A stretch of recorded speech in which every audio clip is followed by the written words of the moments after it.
live in the Sanctuary Homeless Encampment up the road there. If Disneyland is where America showcases its dream to the world, then Venice Beach is that dream shattered. It's a place where the light still shines brightly, but reality is deliberately blurred. Amidst the colorful murals and the paved boardwalks for tourists, something is broken. The air still tastes of salt. But laughter has become a luxury for many who once called this place home. Venice isn't just a beach, it's a mirror reflecting our society's choices, what is preserved and what is hidden away. This video doesn't seek to condemn anyone. It simply asks a question. Can a society truly be healthy if a place that was once a paradise now exists only to look beautiful for strangers?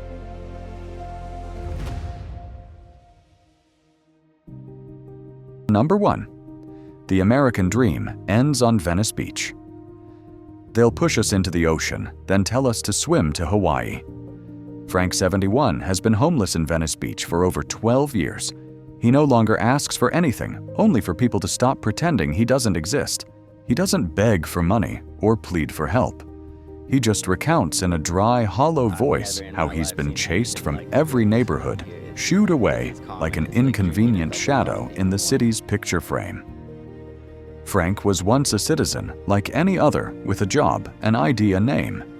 Now, he represents a segment of the population that is slowly fading from America's official map. And what makes people uneasy isn't his presence, but the reminder he brings no one is guaranteed they won't become Frank if things fall apart fast enough. In cities like Los Angeles or San Francisco, homelessness is no longer a fringe issue. It's a reality camped out in the city center. Makeshift shelters, bulging bags of belongings, averted eyes. But there is also the indifferent gaze of the authorities whose solution has become to clean up, as if erasing the people erases the shame. Modern American society is paying the price for a clear choice, prioritizing the image over the individual. From cleanup campaigns near the beach to unstable population management. Sweeps what's being protected is the tourist's view, not the survival of the locals left behind. They are the ones who once had an American dream, and now they are sleeping in the heart of that nation dreamlessly. Why does a country with the world's leading GDP allow thousands to live without a home while spending billions on urban beautification projects? The question is not just about morality, but about structure. Is a system that treats shelter as a reward rather than a fundamental right. Truly humane. Frank doesn't need to be saved. He just needs a system lucid enough to realize he isn't the exception. He is the consequence. And the most terrifying thing isn't that he's sleeping on the street, but that we have grown accustomed to stepping over him as if it were completely normal. If a society prides itself on freedom, yet forces its people to choose between their dignity and a roof over their heads, then perhaps what needs rebuilding isn't just homes, but the very definition of what it means to be human. Number 2. Beautifying the city, or erasing people on paper. The government calls it urban environmental cleanup. They talk about public safety city aesthetics and the right of residents and visitors to experience a civilized space. But if you listen closely, behind those polished phrases lies an age-old impulse to eliminate what doesn't fit on the tourist postcard. The makeshift tents, the worn-out bags, the man sleeping by the beach, none of it fits the vision of development. Not because it's dangerous, but because it makes others uncomfortable. And to protect the comfort of a paying minority, the rest of the vulnerable, the poor, the mentally ill, and the unemployed are slowly pushed off the city's valid map. This isn't a problem of a few neighborhoods or one local government. It's a spreading trend, the commercialization of space where every square meter must have consumer value or generate profit.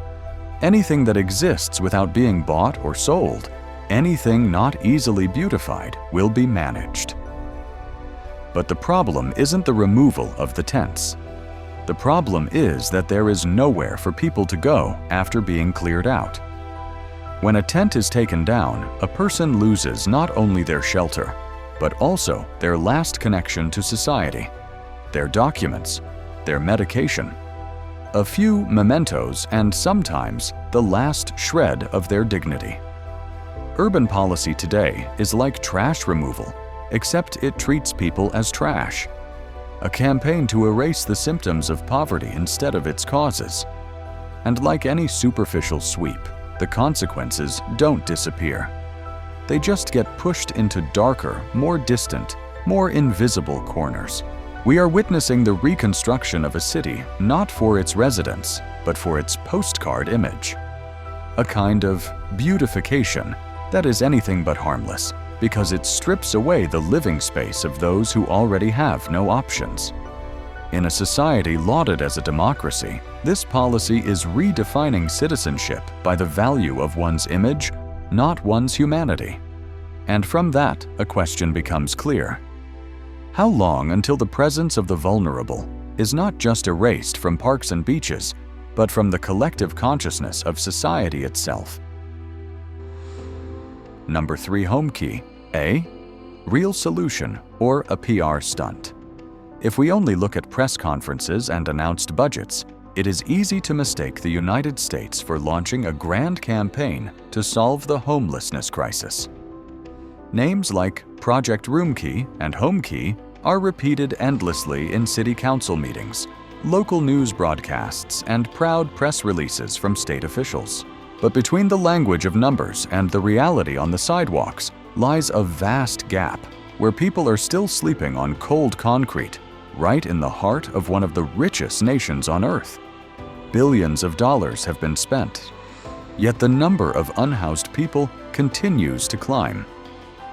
According to the 2023 Greater Los Angeles Homeless Count, Los Angeles County now has more than 75,000 homeless individuals, an increase of nearly 10% in just 1 year. This exposes a paradox. The more we invest in so-called solutions, the more tents we see on the streets. The reason is clear: these programs do not address the root causes. The biggest driver is skyrocketing housing costs. Zillow reports that average rents in Los Angeles have risen more than 65% over the past decade, while household incomes have grown by less than 30%, according to the United States Bureau of Labor Statistics. In the year 2022 alone, the average rent for a one-bedroom apartment in Venice exceeded $2,700 per month, far beyond the reach of millions of working-class residents. The California Housing Partnership estimates that Los Angeles County lacks more than 500,000 affordable housing units, meaning even people with stable jobs can be pushed into homelessness by a single setback. Adding to that, the high cost of healthcare often turns a hospital stay into a social death sentence. According to the Kaiser Family Foundation, nearly 1/3 of homeless Americans reported losing their housing after an unpayable medical debt. Meanwhile, mental health and addiction services remain severely underfunded. Only about 1 in 4 people in Los Angeles who need treatment actually receive it. One accident, one episode of depression, or one missed prescription can easily be the final push onto the streets. In this context, programs like Homekey or Roomkey, while not useless, operate on a flawed logic, treating housing as a conditional reward rather than a basic right. To qualify for assistance, applicants must pass a maze of requirements: a valid identification proof of prior residence medical screenings, pledges of sobriety, and compliance with strict rules. But in reality, people living on the margins often have nothing left to prove but calloused hands and sleepless eyes. These programs resemble placing a ladder in the middle of the ocean, then demanding that a drowning person prove they are worthy of climbing it. The truth is, no amount of public relations-driven initiatives can bridge the gap between wages and housing costs. When a modest apartment becomes a luxury item, homelessness is no longer an exception. It becomes the inevitable outcome of a system that has abandoned its most basic promise that every person deserves a place to live. And in that picture, Homekey is little more than a glossy coat of paint, unable to seal the widening cracks beneath the wall. Number 4. When having nowhere to sleep is a crime. In some American cities, having nowhere to sleep is not just a misfortune, it can be considered a crime. It sounds paradoxical, but it's the reality for thousands living on the margins as urban ordinances increasingly criminalize sleeping, setting up a tent, or simply resting on a sidewalk.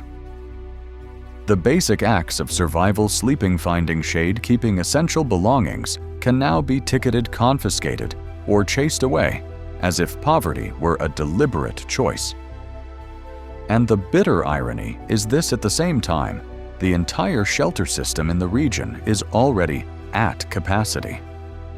The encampment sweeps are given sanitized names, protecting public safety, improving the landscape, or reclaiming public space.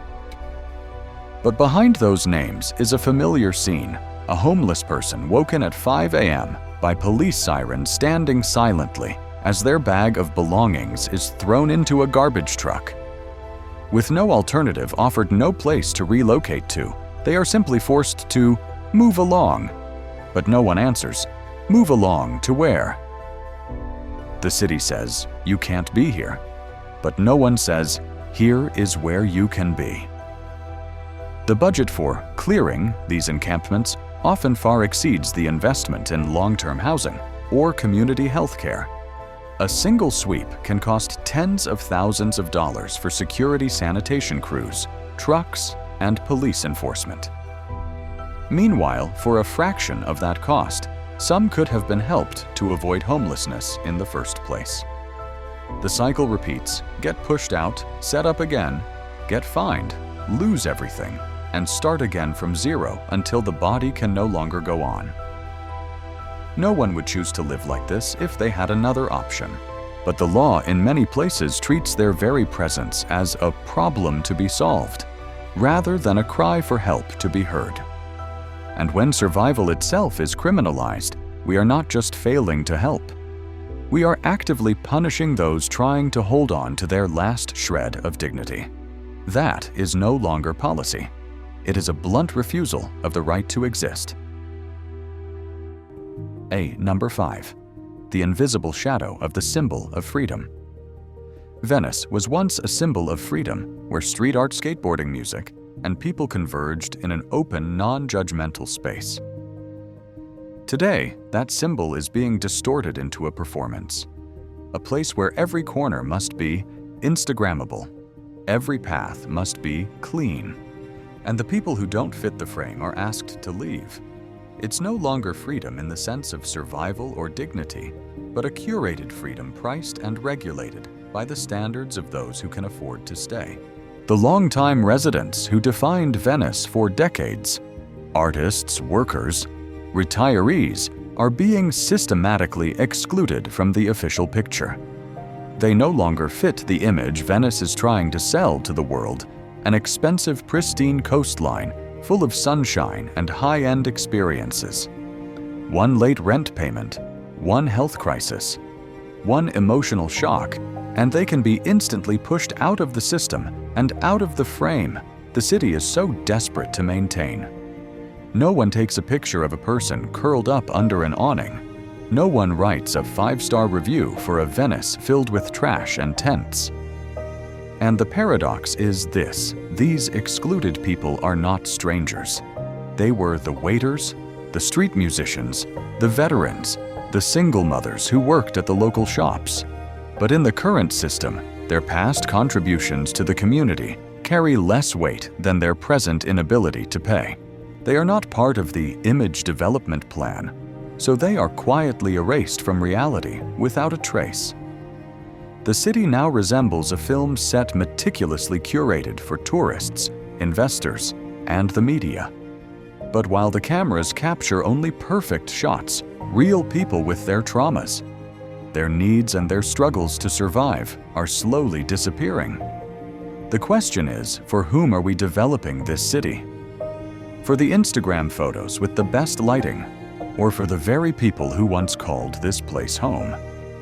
When freedom is only for those who can afford the rent, while poverty is seen as a nuisance to be cleaned up, then Venice is no longer a free city.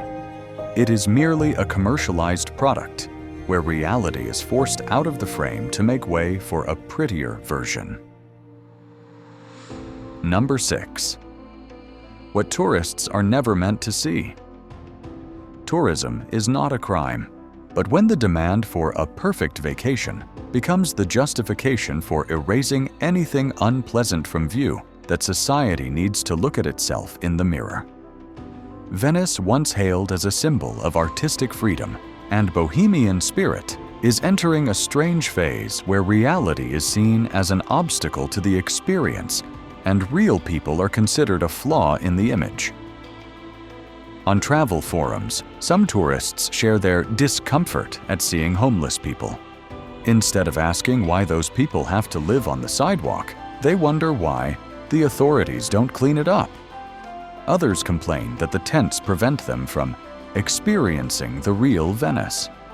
That discomfort left unchallenged easily turns into complicity. It helps shape a mindset that cities should not contain anything that makes visitors feel troubled. And yet, those very things, the makeshift tents, the weary eyes, the groan of a rusty shopping cart, are the reality Venice must confront. Not to be ashamed, but to mature. The presence of the homeless is not an image problem. They are the result of failed housing policies, a broken healthcare system, and a rental market that has left thousands behind. If Venice is a mirror, they don't cloud it. They force us to look closer. Some tourists will choose cleaner, more comfortable places, but others will choose Venice for its unvarnished truth, because they believe a city doesn't have to hide its pain to be called beautiful.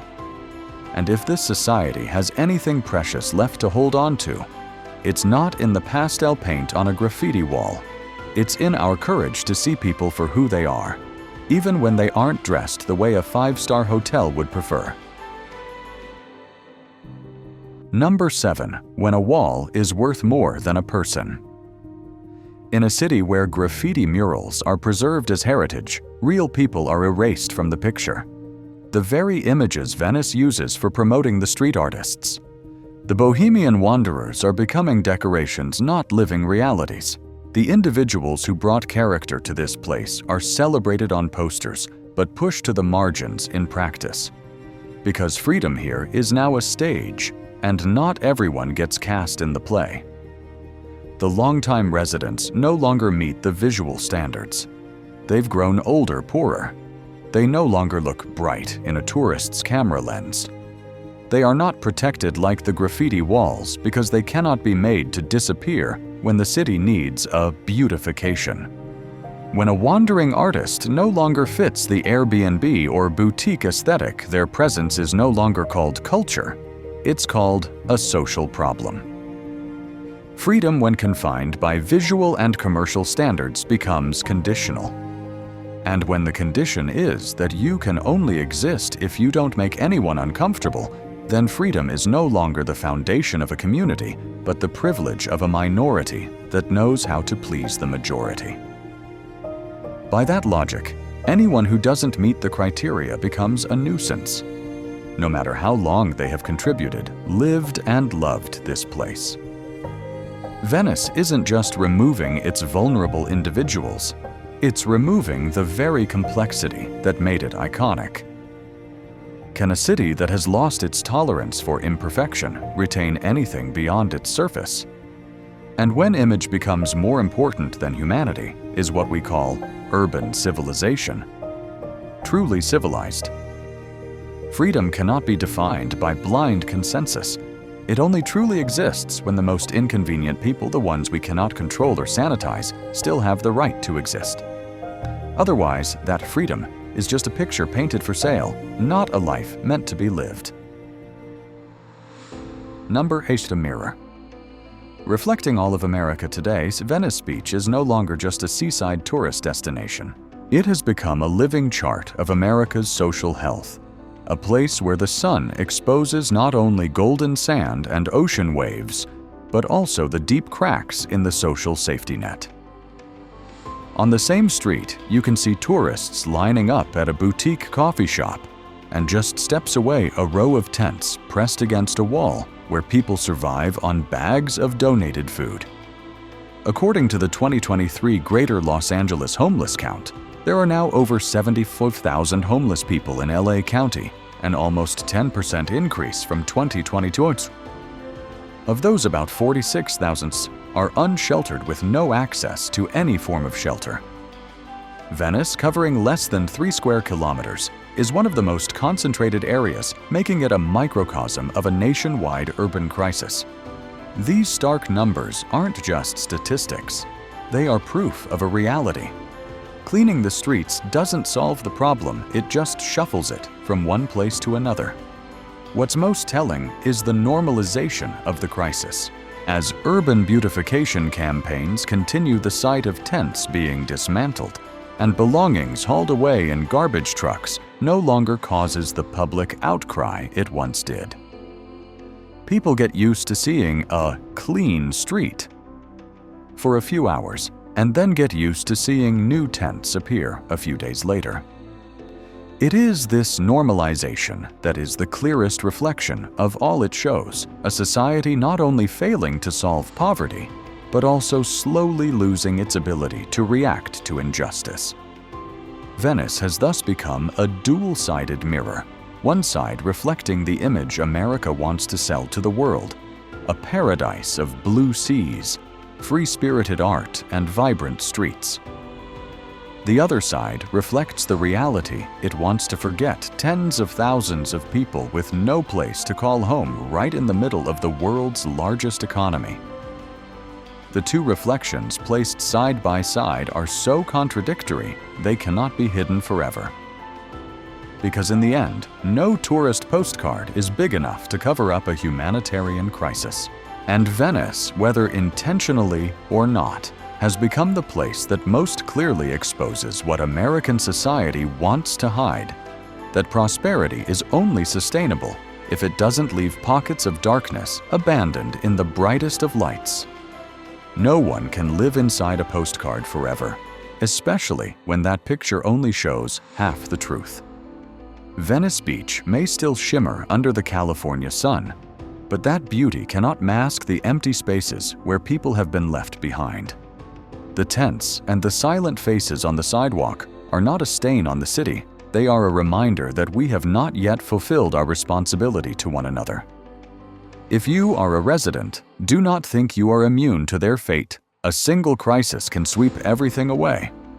If you have a voice, ask the hard questions. Who are we building this society for? And who are we leaving behind? Because a community is only as strong as its commitment to see everyone, not just those it deems worthy. If this story resonates with you, please like this video and subscribe to NVL Travel Documentary as we work together to share more honest perspectives about the world around us.